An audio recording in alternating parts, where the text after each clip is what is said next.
Good morning students. कल मैंने आपको फोर्स बताया था, लॉज ऑफ मोशन पे हम आ गए थे। मैंने ये इफेक्ट ऑफ द फोर्स बताए थे, ठीक है। अनबैलेंस और बैलेंस फोर्स में डिफरेंस बताया था।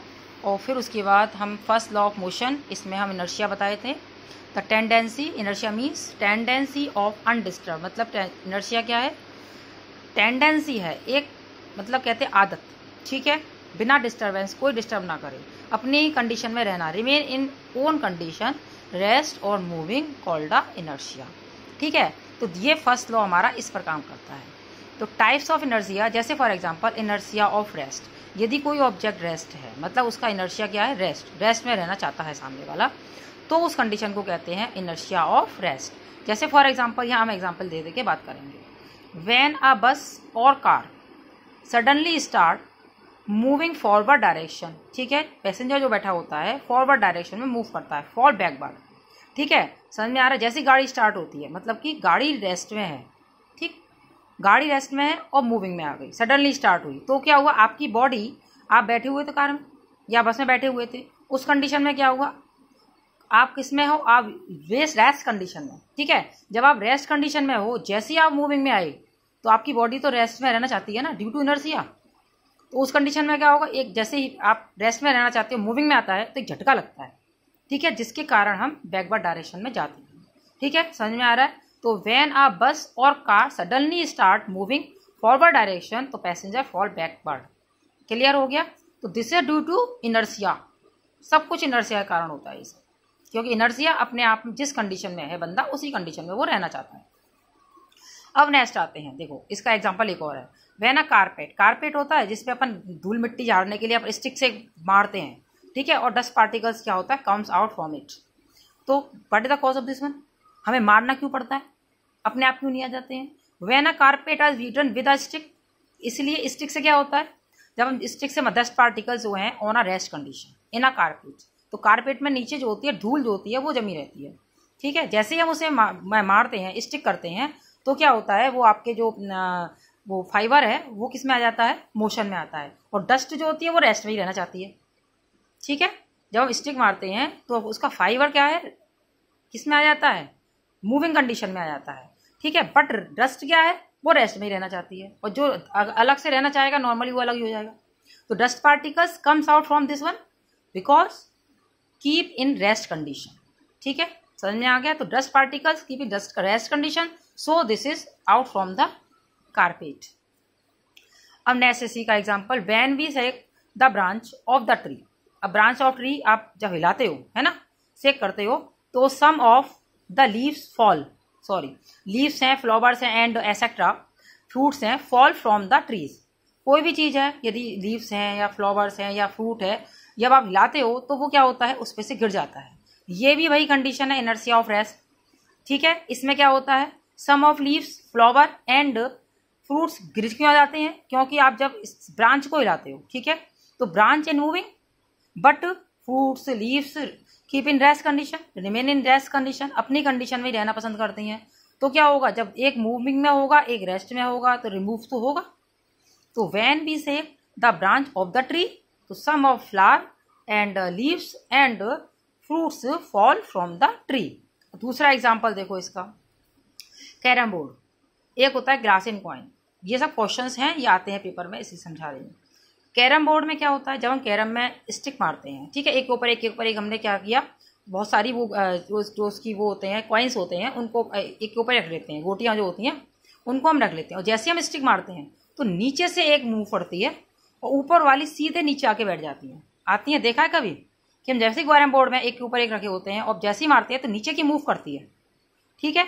तो हमने क्या किया? जैसे ही फोर्स एक्सर्ट किया, तो ड्यू टू इनर्शिया ऊपर वाले तो रेस्ट में रहना चाहेंगे, और नीचे वाली पे मैंने फोर्स एक्सर्ट किया है, इसीलिए वो मूवमेंट में आ गई। तो नीचे वाली तो आ गई मूवमेंट में, तो वो तो निकल गई, और बाकी ऊपर की जो थी वो सब नीचे आके बैठ आ गई, ठीक है। मतलब कि उन्हें रेस्ट में ही रहना था, इसलिए वो सीधे आके बैठ गई। क्लियर? तो कैरम बोर्ड का ये एक एग्जाम्पल है। दूसरा क्या है? Glass in coin. ग्लास, जैसे ग्लास रखा हुआ है ना, ग्लास के ऊपर अपन एक पेपर रख देते हैं, ठीक है, उसके ऊपर मैंने कॉइन रख दिया। जैसे ही मैं कॉइन स्टिक मारूंगी, किस पे हाथ मारूंगी? ग्लास के पेपर पे। जैसे ग्लास के पेपर पे हाथ मारूंगी तो कॉइन क्या होगा? ग्लास में गिर जाता है। करके देखना प्रैक्टिकल ये वाला। तो ग्लास क्या है, कॉइन के अंदर गिर जाता, सॉरी कॉइन जो है ग्लास के अंदर गिर जाता है और पेपर जो है वहां से रिमूव कर जाता है। This a cause of coin, क्योंकि कॉइन पे तो मैंने कोई फोर्स नहीं लगाया था, मैंने फोर्स किस पर लगाया है, पेपर पे लगाया है। ठीक है, गिलास पर जो पेपर रखा हुआ है उस पर मैंने फोर्स लगाया है, तो फोर्स के कारण जो पेपर है वो तो चला गया, लेकिन कॉइन अपनी रेस्ट कंडीशन में रहना चाहता है ड्यू टू इनर्शिया। ठीक है, इनर्शिया के कारण वो अपनी रेस्ट में रहना चाहता है, तो इसलिए वो क्या होता है, नीचे आकर के गिर जाता है।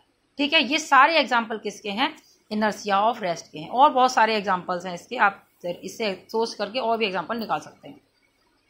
अब नेक्स्ट आते हैं इनर्शिया ऑफ मोशन। मान लो कोई ऑब्जेक्ट मोशन में है तो नॉर्मली वो मोशन में रहना चाहेगा ड्यू टू इनर्शिया। तो when the driver of a बस, सेम एग्जाम्पल है, लेकिन यहाँ पर बस क्या थी, आराम से बैठी थी, मूविंग में नहीं थी, बाद में मूविंग में आई है। यहाँ मूविंग में है, ब्रेक लगा रहा है। व्हेन द ड्राइवर ऑफ बस running at a high speed, ठीक है, जब जोर चल रहा होता है, सडनली अप्लाइड ब्रेक, जैसे वो ब्रेक अप्लाई करता है the passengers experience a forward direction. जब एक्सपीरियंस मतलब महसूस करते हैं, आप आगे की तरफ झुक जाते हो, नहीं झुक जाते, जैसे वो ब्रेक अप्लाई करता है आप आगे की तरफ झुकते हो, क्योंकि आप मूविंग में हो। ठीक है, आप जो है मोशन में हो, तो normally due to inertia remain in motion not in rest. Clear, तो उस कंडीशन में क्या होगा, बस रेस्ट में आएगी, तो उस कंडीशन में आप फॉरवर्ड डायरेक्शन में मूव करोगे। क्लियर हो गया। चलिए अब नेक्स्ट आते हैं, the luggage is usually tied with a rope of on the roof of the bus. बस पर अपन कोई भी लगेज होता है उसे बांध देते हैं, बांधते हैं खूब अच्छे से बांधते हैं, मूव ना करे।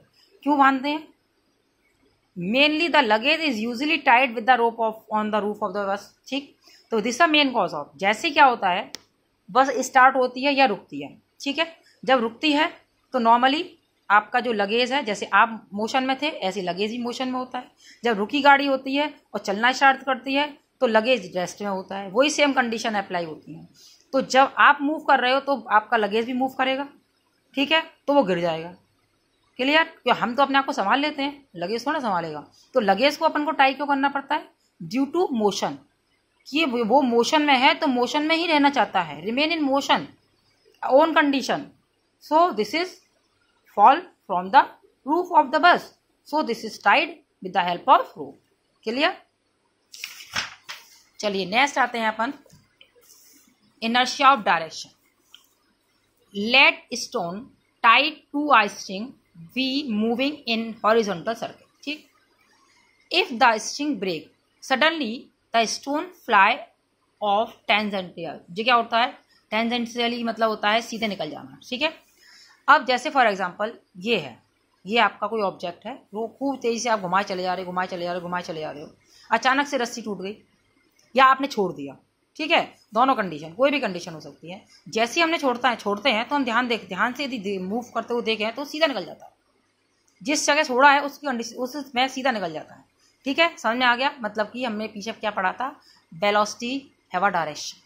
ठीक है, समझ में आ गया, तो वो क्या है, इस टेंडेंसी का कारण ये हमारा क्या है, टेंजेंशियल फोर्स है, जिसके कारण वो सीधा निकल जाता है। ठीक है, तो ये कहलाता है इनर्शिया ऑफ डायरेक्शन, मतलब कि ड्यू टू इनर्शिया के कारण वो तो अपनी इस कंडीशन में रहना चाह रहा था, ठीक है, सीधे निकलना चाह रहा था, लेकिन क्योंकि हम तो फोर्स लगातार एक्सर्ट किए जा रहे थे, तो due to force we can move in a circular motion, but without force, जैसे हमने फोर्स एक्सर्ट नहीं किया और वो ब्रेक टूटा या हमने जो छोड़ दिया, तो एक अपना उसका जो फोर्स था जिसके कारण वो हमारे फोर्स के कारण उस पर जो फोर्स काम कर रहा था उसके कारण वो सीधा निकल जाता है। ठीक है, तो डायरेक्शन चेंज हुआ, सर्कुलर मोशन से वो सीधा निकल गया। ठीक है, इन स्ट्रेट मोशन में आ गया, तो this is a due to inertia change in direction. Clear हो गया। चलिए अब नेक्स्ट आते हैं हम second law of motion. Second law of motion, momentum. Momentum क्या है, यदि हम साइंस का एक वो आता है प्रोग्राम आता है, यदि उसमें देखें तो मोमेंटम वर्ड बहुत यूज होता है उसमें। तो the momentum of an object is defined as the product of its mass and velocity, means momentum of object depend on a mass and velocity. Momentum का मतलब है कि चेंज इन कंडीशन। ठीक है, जैसे फॉर एग्जांपल मैंने ऊपर से कोई चीज़ नीचे गिरी और यदि मान लो मेरा वो बर्थ जो है वो किसी चीज़ पर गिरा, ठीक है, तो वो उसको तोड़ देगा, तो ये क्या है, due to momentum change in condition. ठीक है, जो वो उसकी कंडीशन में चेंज आया वो मोमेंटम के कारण आता है। ठीक है, तो मोमेंटम क्या है? Momentum is a directly proportional to the mass and velocity. यदि मास में चेंज आता है तो मोमेंटम में चेंज आएगा। मान लो कोई भारी चीज मैं फेंक रही हूँ, ठीक है, समझ में आया, भारी चीज ऊपर से नीचे गिर रही है तो मोमेंटम में चेंज आएगा ना, ज़्यादा नुकसान करेगा। यदि हल्की चीज मैंने कंकड़ गिरा नीचे, कुछ हुआ, कोई मोमेंटम दिखाई भी नहीं देगा, मोमेंटम होगा तो। क्लियर हो गया? तो मास के डायरेक्टली प्रोपोर्शनल। अब वेलोसिटी मान लेते हैं, जैसे फॉर एग्जांपल एक कंकड़ है, ठीक है, अपन ने डाला, खूब तेज डालेंगे तब भी उसका इफेक्ट नहीं आएगा, लेकिन चलती हुई गाड़ी में कंकड़ जब लगता है तो कितना जर्क आता है, दिखाई देता होगा उसके ऊपर, ग्लास के ऊपर। ठीक है, दिस मोमेंटम। क्लियर? समझ में आ गया मोमेंटम? तो momentum depend on mass and velocity both. तो इसकी यूनिट मैंने तुम्हें बताया था, यूनिट कैसे निकालते हैं। यूनिट निकालने का तरीका होता है always with the help of formula. तो मास का यूनिट है आपका किलोग्राम, वेलोसिटी का यूनिट हमको पता है मीटर पर सेकंड होता है, तो दोनों को करेंगे तो किलोग्राम मीटर पर सेकंड हमारा हो जाएगा। बाकी सेकंड लॉ अभी काफ़ी लंबा है, इसलिए बेटा मैं कल बताऊंगी। ठीक है।